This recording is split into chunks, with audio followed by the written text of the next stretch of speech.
noonu Samba Diouf bu ñu gisee ko sant Diouf rek suñu xel day dem ci Ibou Diouf ñu ngi koy nuyu notre Koromak national international Nafio aywa nag ñu tàmbali jàngat bi l'intitulé ni ma ko waxee woon sànq muy TVA numérique plus rentable que le pétrole et le gaz laaj la bu ñu samp li ko waral nag xam ngeen contexte la boo xam ne nee ñu daal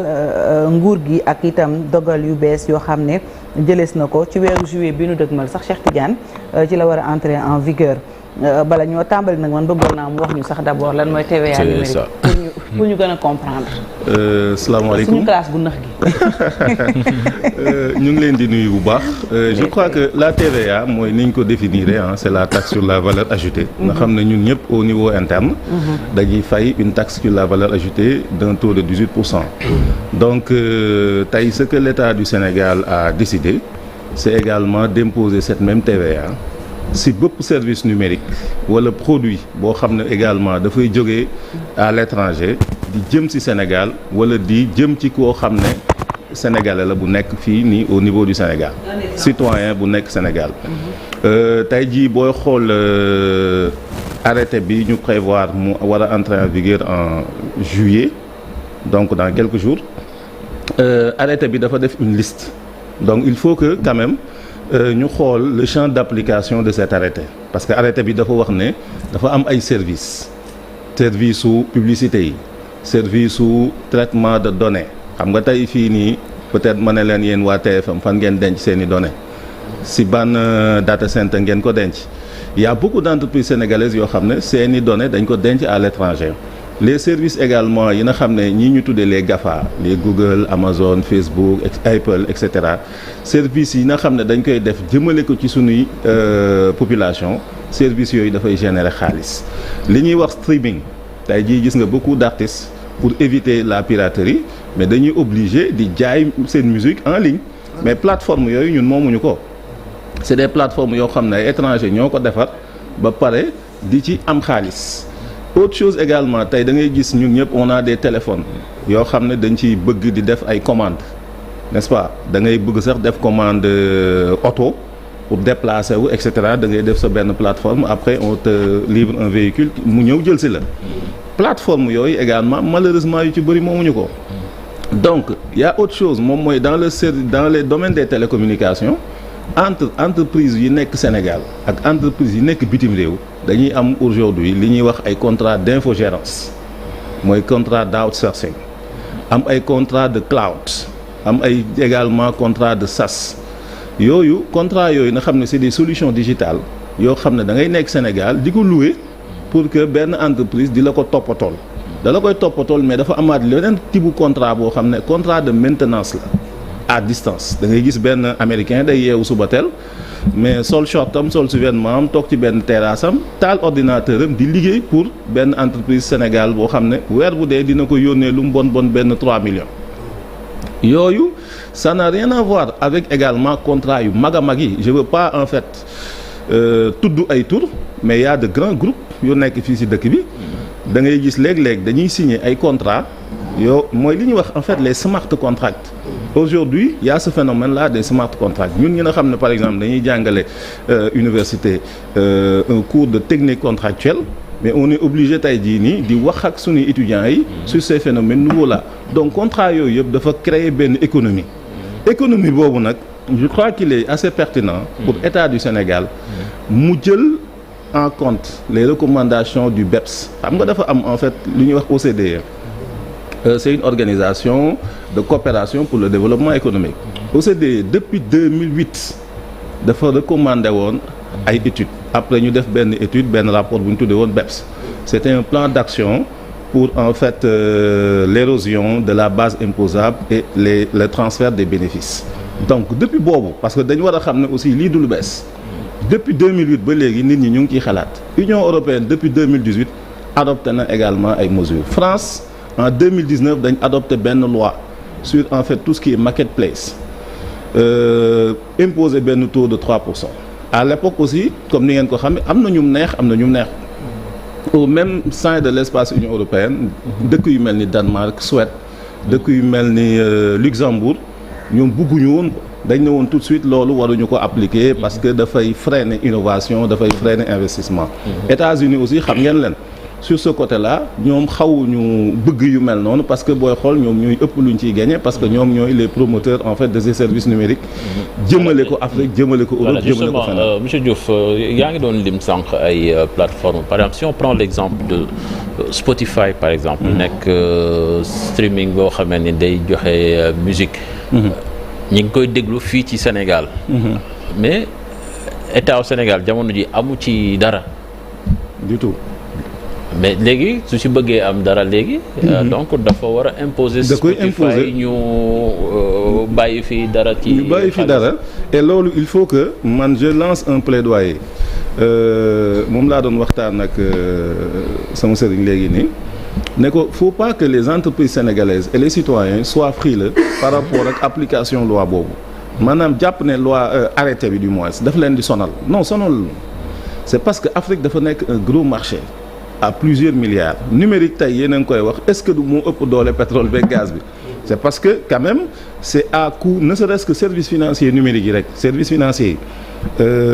GSMA nee na sur 2023 mais plus de 1000 milliards de dollars la transigé lo Sénégal on est à plus de 17 milliards tey jii nii mais imaginez service numérique financier yooyu ak service numérique yi nga xam ne c'est des prestations ak li nga xam ne aussi dañ koy tuddee des produits numérisés et d'ailleurs bëgg naa def benn analyse bu ndaw ci biir arrêté bi parce que arrêté bi dafa xaw a jaxase un peu li ñuy wax service numérique ak produit numérisé c'est pas la même chose c'est pas du tout la même chose parce que tey jii nii li ñuy wax produit numérisé moom mooy yow nga nekk tugal am benn produit boo bëgg a jaay mais nga numériser ko teg ko sur une plateforme pour nit ñi gis ko bu ko nit ñi gisee dans ce cas de figure ñu ne dañuy jënd mais buñ la koy jox dañ la koy jox en produit physique jaarale ko au niveau des ports léegi foofu arrêté bi nag dafa méngale lépp daal alors que warul méngale lépp dafa waroon distinguer ces produits numérisés et ces services numériques et comme li nga doon wax léegi nii c'est très important état yi dañu war a mettre li ñuy wax ci l'échelle de valeur ils doivent mettre le curseur l'accent si échelle de valeur boobu jël li ñu moom pour def ko ci gafaga avant ngay ñëw Cheikh par exemple si on reste sur l'exemple de Spotify là ban risque le Sénégal am pour négocier ak ñoom et à côté aussi il y a les artistes ñoom ban position lañ ci am parce que ñoom ñoo jël seen produit di ko yóbbu foofu ñi askan wi di ko consommer. mooy li ma wax léegi il faut que ñun ñëpp en fait que ñu solidaire déjà boo leen liiree arrêté bi dafa wax ci benn article 8 que ne képp kuy agent bu nekk à l'étranger di def ay services à l'endroit d'un Sénégalais ou d'un citoyen établi au Sénégal da nga war a déclarer wu c'est ce que dit l'arrêté maanaam da nga war a dem sur en fait un lien proposé par la DGID en relation avec le service des grandes entreprises parce que comme ci ngay xam ne Sénégal dafa jël affaire bi à bras le corps service des grandes entreprises lañ ko dénk ñoom fa ngay dem nga déclarer wu boo déclarer woo après même booy def en fait ce paiement nga def ko en ligne mais foofu aussi am na loo xam ne ci li ngay wax ni la difficulté que ça peut créer beneen petite je ne dirais pas faille mais une proposition d'amélioration boo xam ne tey jii booy xool même les experts fiscaux et j'en profite pour saluer le grand frère président de l'ordre des experts fiscaux du Sénégal monsieur Saliou Dieye qui a fait benn pertinente contribution sur la question parce que arrêté bi dafa presque supprimer li ñuy wax le mandataire fiscal loolu ngay wax noonu tey jii mandataire fiscal bi toog Sénégal pour le compte de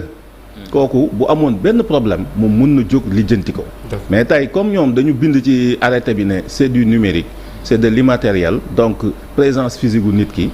pour bañ a teg nit ki yeneen coono moom mi nekk tugal nañ ko ne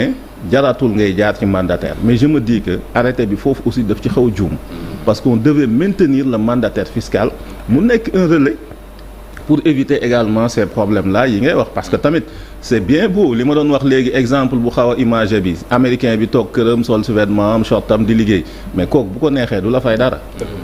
bu ko neexee du la fay dara bu ko neexee du déclaré wu. te bu ko neexee li nga koy fay sax moom mu jot ci te du am trace au niveau de la comptabilité de l'entreprise bi koy fay fii. parce que Cheikh nga baal ma ba léegi am na sénégalais wala sax africains yu bari dañuy naqarlu liggéey bi ñuy def maanaam di créer ay contenu sur ay plateformes yu mel ni TikTok ak yooyu. mais duñu leen fay. et si c'était aux États-Unis c'est le contraire. C'est le contraire. ñooñu la ñuy am c'est une manne financière énorme mais fii. ak lu ñu mënti def ak nombre de vues yu ñu mënti am du ñu fay. mais loolu mooy problème bi avec les États-Unis maa ngi rappeler léegi l'historique des travaux du BEPS. au sein de l'OCDE. États-Unis dafa mës a bañ proposition yi nga xam ne dañ ko def Union européenne accepté ko en 2018 pour taxer services numériques yi parce que moom jàpp ne GAFA yi ay GAFAam lañ. moom moo leen moom donc bu ñu leen imposer loolu en fait day xaw a diis ci ñoom alors que États-Unis booy xool dans le service télécommunication mais dafa le FCC mooy le pendant du régulateur ARTP wu États-Unis quoi mais FCC dafay imposer mais ay taxes sur les services de télécommunication mais foo jëmee taxe imposer ko benn américain même dans le domaine de l'aviation mais ñoom dañuy jóg taxaw ne non da nga koy dindi. donc c'est ça le problème ñoom ils sont réticents dëkk yu mel ni Danemark dañuy bañ ba léegi Luxembourg dañuy bañ et cetera mais tey jii Afrique dañu war a xeex pour que li ñuy wax évasion fiscale parce que c'est une forme d'évasion fiscale le fait que ñun ñi di liggéey di produire de la richesse sur le territoire africain du Sénégal notamment ba pare du ñu fay dara et loolu li tax ñu war ko xeex c'est que fiscalité dafa nekk lu yàgg ci réew mi depuis 1920 jusqu'en 1928 SDN bu njëkk ba la Société des Nations boobu lijjanti woon l'après-guerre moom moo mené woon des travaux pour créer benn convention les conventions yooyu nag tey jii nii dafay xaw a poser problème par rapport ak bu ñu waree jóg pour soppi li nga xam ne moo doon règle traditionnelle yi nga xam ne moo am en matière de fiscalité. D'accord convention yooyu également ça nous permet ñu song li nga xam ne moom moo di convention bilatérale yi. lan mooy impact bi ci li nga xam ne moom moo di arrêté bi autre chose moom mooy comme Fatima dëxañ ko donc application boobu la arrêté yow lan moo si sa gis-gis. réellement. ok léegi convention yooyu c'est très pertinent li nga wax nii. parce que Sénégal dafa signé ay convention bilatérale et convention bilatérale yi lan mooy koy tax a jóg c'est pour éviter li ñuy wax double imposition léegi tey jii dañu war a poser une question moom mooy est-ce que avec ces conventions bilatérales taxe bi dinañ ko mën a appliquer wala duñ ko mën a appliquer donc il faut que la DGID fasse des commentaires sur la question et man li ma jàpp mooy tey bu fekkee ne DGID dafa préférer génne un arrêté comme ça le ministère des finances sax laa wax et du budget pour appliquer ko teg fële li ñu doon wax ay temps en fait TVA pour compte parce que loolu amoon na yow nga nekk Sénégal am kuy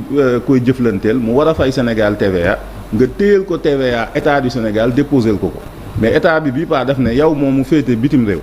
yow yaay fayal sa bopp directement donc convention doxalin boobu tey jii day tax ñu ne peut-être convention bilatérale yooyu état bi daf ko bëgg également soppi pour que mën a teg loxo ci benn économie boo xam ne normalement tey dëkk yi nekk ci àdduna bi yëpp franchement dañ ci teg seen loxo pour dolleekoo ko parce que service numérique yi dafa am doole sur le plan économique. cette question ñoom réglé nañ ko aussi bien en Europe qu'aux États-Unis ñoom réglé nañu ce problème là. C'est salutaire que Sénégal jël affaire bi à bras le corps. parce qu'on parle de rentrées d'argent de l'ordre de 693 milliards par an te loolu c'est un manque à gagner énorme dafa mel ni ñun beaucoup de milliards jaar nañu ci suñuy loxo dem di ñu rëcc parce qu'on n'a pas régulé le secteur. bien sûr et loolu aussi li ma ciy bëgg a profité wax li ñu doon waxtaan léegi moom mooy en fait start-up yi dañu commencé di tiit naan woy est-ce que bu ñu appliquer TVA bi ñun dootuñu compétitif sunu partenaires yi nekk ci biti dootuñ ñëw ci ñun parce que dañuy xam ne Sénégal boo ñëwee ñu taxer la TVA man suggestion bi ma leen di def conseil bi moom mooy start-up yi ak képp ku mu mën a doon il faut que partenaire bi ni ñu bindee arrêté bi moom moo war a supporter TVA bi moom moo koy supporter bu ko supporter nag moom moo koy verser boppam mais comme aussi li ma wax rek verser bi efficacité bi man pour man il fallait comme ni ko waa ordre des experts waxee que ñu maintenir le mandataire fiscal pour que moom mu jouer un rôle topp ci ginnaaw nit ñi leneen aussi am na moom mooy les contrats d'infogérance xam nga dama koy wax léegi nii jàll c'est des contrats yoo xam ne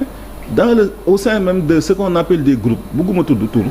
yoo xam ne dañuy signer parfois des contrats da ngay jógee par exemple bitim réew ñëw defal benn prestation entreprise bi nekk Sénégal léegi ci seen biir ñoom dañuy facturante mais facturation yooyu ñuy facturer léeg-léeg dañuy def ay comptes consolidés en fin d'exercice seen fiscalité yu ci bëri bitim réew lañ koy faye yooyu aussi dafa nekk loo xam ne tey jii état bi il faut que mu xool ko pour mën a gën a appliquer cette taxation là pour que ñooñu aussi bañ ko rëcc contrat infogérance yi aussi entre par exemple une entreprise bu nekk fii Sénégal ak ku nekk bitim réew mais ce qui se passe mooy day créer sacrifice social lu ñu waroon jël 10 sénégalais yooyu dootuñu leen jël dootuñu am liggéey léegi ñu jox liggéey bi benn entreprise bu nekk bitim réew entreprise boobu di ci gagner xaalis bu bëri mais entreprise boobu lan lay jox Sénégal donc contrat yooyu tamit waruñu ko jël def ko modèle dañuy toppandoo tey jii entreprise yëpp bëgg di def infogérance outsourcing mais bu ñuy former ay ingénieurs yu baax di former ay ressources yu baax pourquoi ñuy jël di def infogérance ba pare di def un sacrifice social. Merci beaucoup merci leer na nañu merci beaucoup. Dommage, on aurait pu avoir plus de temps que ça pour mais bon une autre fois mais bon on a eu quand même presque 20 minutes et c'est très bien merci beaucoup xaw ma bokk waaw dëgg la de Samba Diouf juriste la consultant en économie numérique nekk également jàngalekat xeltukat ci université ñu ngi lay jaajëfal bu baax sëñ Samba xam-xam bi leer na et c'est très accessible parce que c'est pas évident d'expliquer termes yu mel nii sa profane sama genre bi nga xam ne boo leen waxee wàllu TVA dañuy mel ne ñu ngi ci beneen monde en tout cas on a compris et ñu ngi lay jaajëfal bu baax xam naa ñu bàyyi la nga dellu ci amphi yi dalal suñu invité